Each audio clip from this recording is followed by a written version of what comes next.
आत्ती येणार म्हणून परश्या आनंदानं उड्या मारायला लागला होता. परश्या म्हणजे शिवाचा एकुलता एक मुलगा. परश्या आता 4 वर्षाचा झाला होता. शिवाच्या घरामध्ये शिवा, त्याची बायको लक्ष्मी, आई रखमा, वडील आप्पा आणि शिवाचा 4 वर्षाचा मुलगा परश्या असा त्याचा एकदम सुखी परिवार होता. शिवा म्हणजे हाडाचा शेतकरी, लहानपणापासून कष्टाची सवय, स्वभावाने एकदम गरीब, दिवस उजाडल्यापासून शेतामध्ये राबायचा.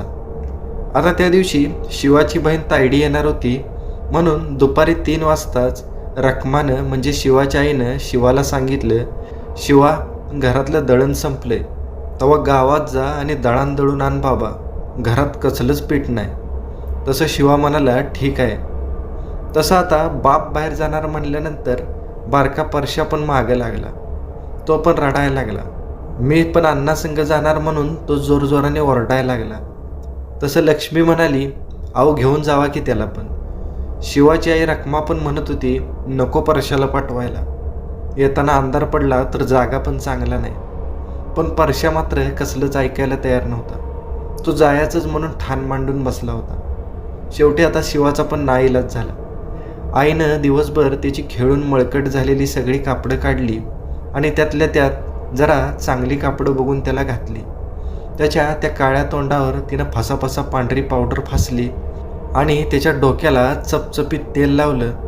शिवाने आता दळणाचं ते गाठोडं एका खांद्यावर घेतलं आणि डाव्या हातामध्ये त्यांनी परश्याचा हात धरला आणि शिवा घरातून बाहेर पडला. आता त्याला गावात दळायला जायचं म्हणलं तर साधारणतः 1 तास लागायचा, कारण गाव शिवाच्या घरापासून बरंचसं लांब होतं. शिवाच्या गावाच्या बाजूनं सगळं बारीक मोठं डोंगरच होतं. कुठं जरी जायचं म्हणलं तर वड्या नाल्यातनं उतरूनच रस्ता पार करून जावं लागायचं.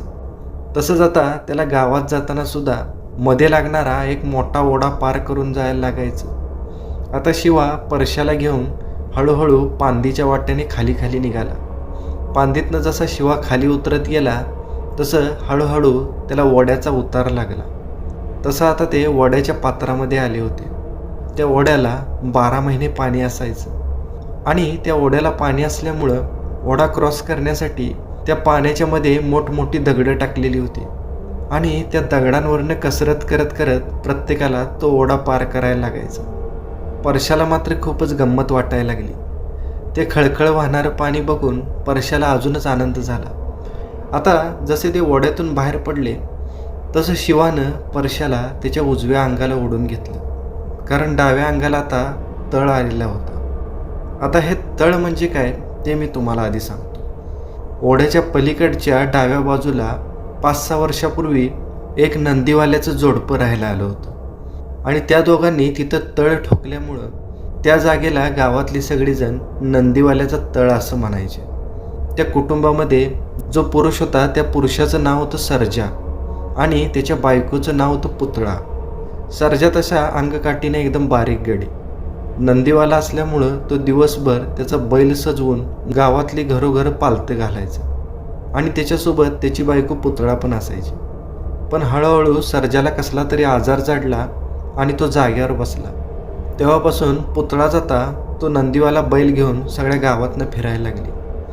पुतळा तशी लय कामाची, अंगाने एकदम भारदस्त, उंच पूर्ण आणि तिच्या आवाजामध्ये पण एक प्रकारचा जबरीपणा होता.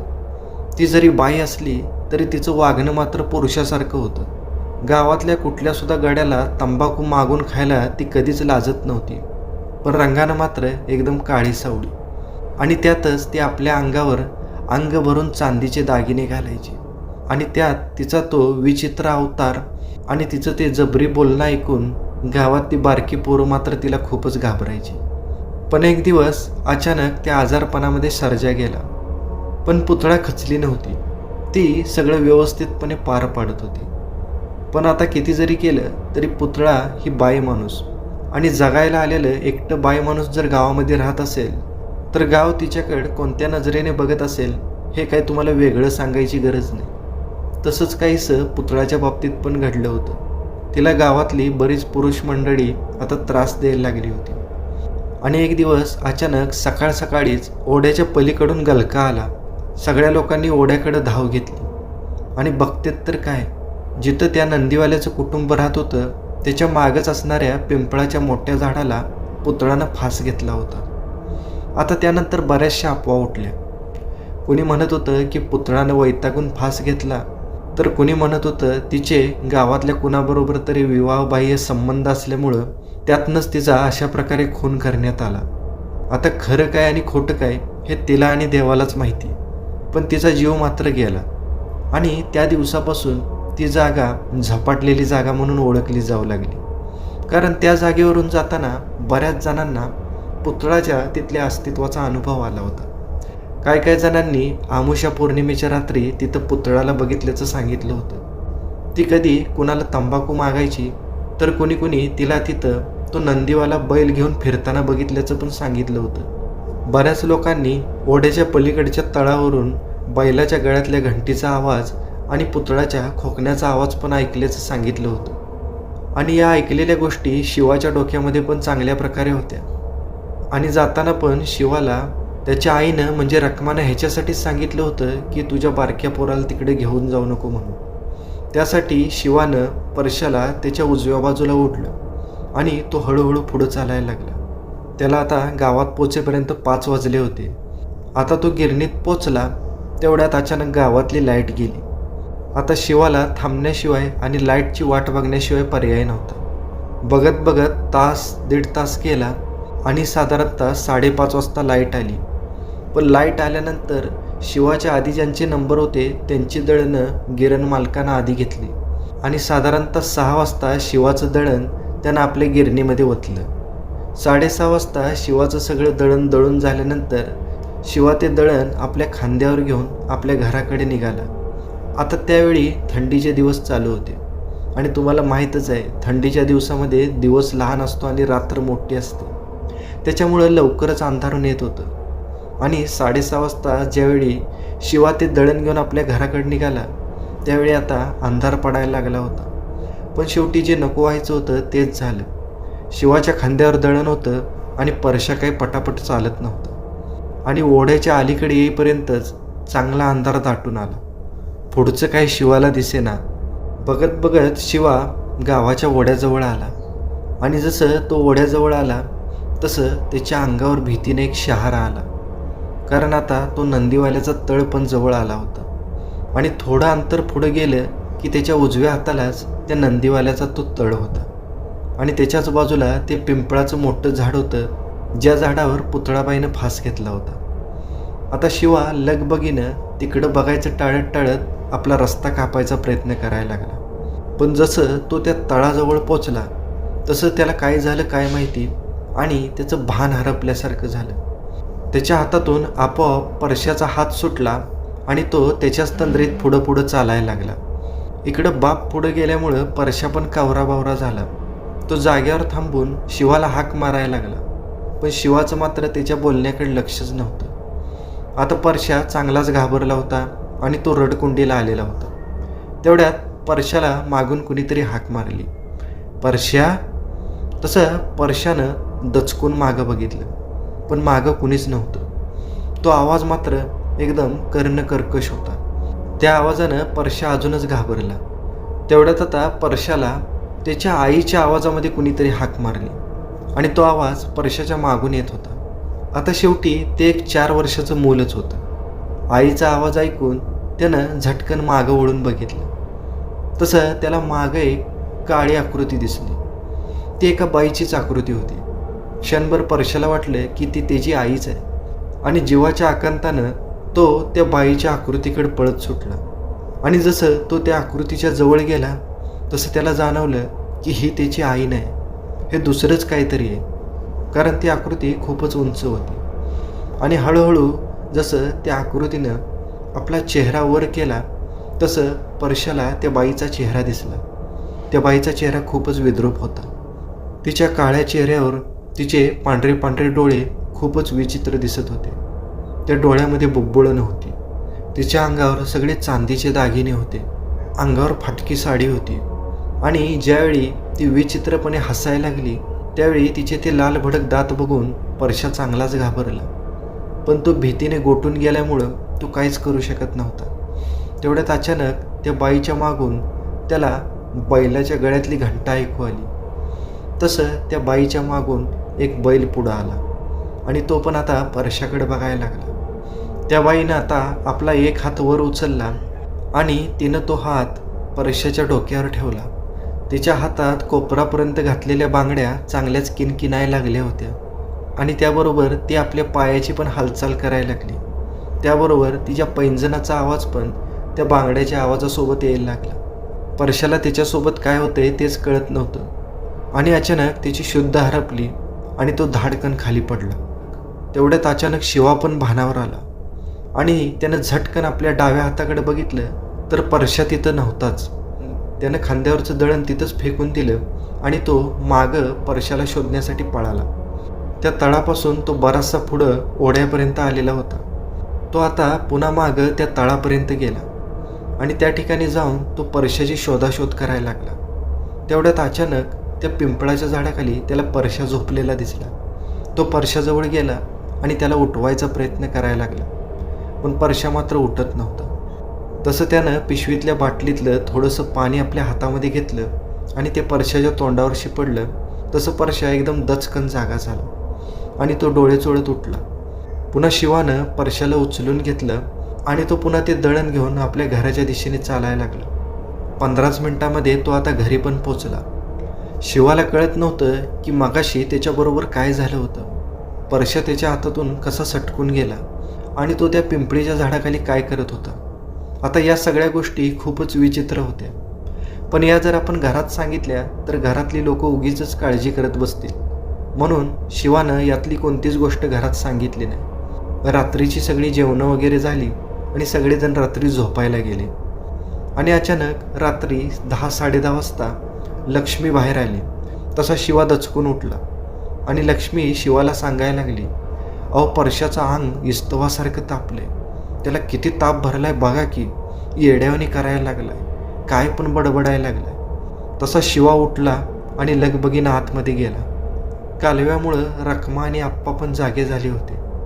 रखमाबाई पण परशाला बघायला त्याच्या खोलीमध्ये निघाल्या. परशाला खूपच ताप आला होता. त्याचं अंग इस्तवासारखं तापलं होतं. थंडीनं तो थडाथड उडायला लागला.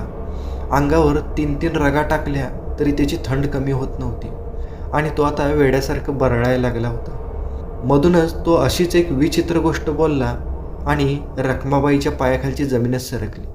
कारण परशा अचानक म्हणला, मला पारव्याचं मटण पाहिजे आहे. आणि ही गोष्ट खूपच विचित्र होती. परशा एक 4 वर्षाचं पोरगं होतं. त्याला पारव्याचं मटण का खावंसं वाटलं असेल. रखमाबाईच्या मनात शंकेची पाल चुकली. रखमाबाईनं शिवाकडे बघितलं आणि शिवाला विचारलं, शिवा काय झाले ते मला नक्की सांग, तू येताना काय झालंय का. तसं शिवानं मान खाली घातली आणि तो म्हणाला, येताना उशीर झाला होता, मी परशाचा हात घट्ट पकडला होता. असं सांगत शिवानं मगाशी त्याच्यासोबत घडलेली सगळी घटना आपल्या आईला म्हणजे रखमाला सांगितली. तसं रखमाने कपाळावर हातच मारून घेतला. आता शिवा एकदम शांत उभा होता. लक्ष्मीची अवस्था रडून रडून खूपच विचित्र झाली होती. तसं रखमा पटकन उठली आणि ती देवाऱ्याकडे गेली. देवाऱ्यातली एक पुडी ती परशाजवळ घेऊन आली आणि त्या पुडीतला अंगारा तिनं परशाच्या कपाळावर लावला. तशी परशाची थंडी थोडीशी कमी झाली आणि एक 5 मिनिटांमध्ये परशाचा ताप पण जरा जरा कमी व्हायला लागला. रखमा आता शिवाकडे आणि लक्ष्मीकडे बघत म्हणाली, परशाला लागीर झाली आहे आणि ह्याला काय करायचं आहे ते मला चांगलं माहीत आहे.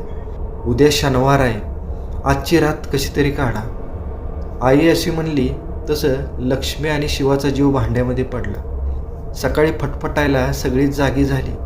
लक्ष्मीनं सांगितलं म्हणून शिवा गावातल्या डॉक्टरला घेऊन आला. डॉक्टरने परशाला एक इंजेक्शन दिलं. 1 तासभर ताप कमी आला, पण तासाभरानं पुन्हा ताप वाढत होता. परशा आता पुन्हा रात्रीसारखा विचित्र बरळायला लागला होता आणि त्याच्या बरळण्यात एक वाक्य मात्र कायम होतं, मला पारव्याचं मटण खायचं आहे. आणि हे नेमकं काय ते घरातलं कुणालाच कळत नव्हतं, पण रखमाबाईच्या मात्र सगळं लक्षात आलं होतं. आता ती संध्याकाळ व्हायची वाट बघत होती. संध्याकाळी 6 वाजता रखमाबाई घरातनं बाहेर पडली. गावातल्या मटणवाल्याकडनं तिनं पारव्याच्या मटणाचे 4-5 तुकडे आणले.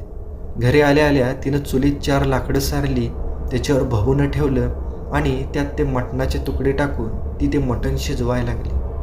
मीठ टाकून ते मटण जरा शिजलं की तिनं एक बाजरीची भाकरी थापली आणि त्यावर ते मटणाचे तुकडे मांडले. त्याच्यासोबत तिने एक तंबाखूची पुडी आणि एक चुन्याची डबी पण आणली होती. ते सगळं सामान तिने एका पिशवीमध्ये भरलं आणि त्या पिशवीला गाठ मारून ती शिवाजवळ गेली आणि म्हणाली, शिवा, परशाला त्या पुतळाबाईची लागीर झाली आणि ह्याचा उतारा करावा लागेल. हा उतारा तुला जाऊन त्या वड्याच्या पलीकडल्या त्या तळाजवळ जाऊन टाकून यायचा आहे. आणि लक्षात ठेव, जाताना कुणाला सुद्धा बोलू नको, मागं वळून बघू नको आणि उतारा टाकून आलं की हातपाय धुतल्याशिवाय घरात येऊ नको. अशा काही सूचना रखमानं शिवाला दिल्या. तसं शिवानं नंदीबैलासारखी मान हलवून होकार दिला. त्यानंतर शिवानं ती पिशवी हातामध्ये घेतली आणि तो लगबगीने घराच्या बाहेर पडला. मान सरळ करून तो झपझप पावलं टाकत त्या ओढ्याजवळ पोचला. ओढा ओलांडून जसा तो ओढ्याच्या पलीकडे गेला तसं त्याला लांबूनच तो तळ दिसला आणि त्या तळामागचं ते पिंपळेचं झाड पण दिसलं. आता शिवानं जसं त्या पिंपळाच्या झाडाकडे बघितलं तसं एक वाऱ्याचा वेगळा झोत आला आणि त्या पिंपळाच्या झाडाची पानं सळसळ हालायला लागली. ती सळसळ खूपच भयानक आणि विचित्र होती आणि त्यातून एका नकारात्मक ऊर्जेची एकदम सहजतेने जाणीव होत होती.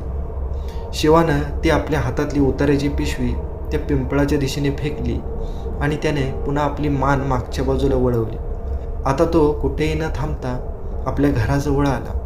बाहेर अंगणातच थांबून त्यानं आपले हातपाय धुतले आणि आपल्या तोंडावरनं पाण्याचा हात फिरवला. आणि मित्रांनो, काय आश्चर्य, तासाभरातच परशाचा ताप एकदम कमी झाला. परशा एकदम नॉर्मल झाला होता आणि आता तो खेळायला पण लागला होता. खेळणाऱ्या त्या निरागस परशाकडे बघून लक्ष्मीचे, शिवाचे आणि रखमाबाईचे डोळे पाण्याने भरून आले.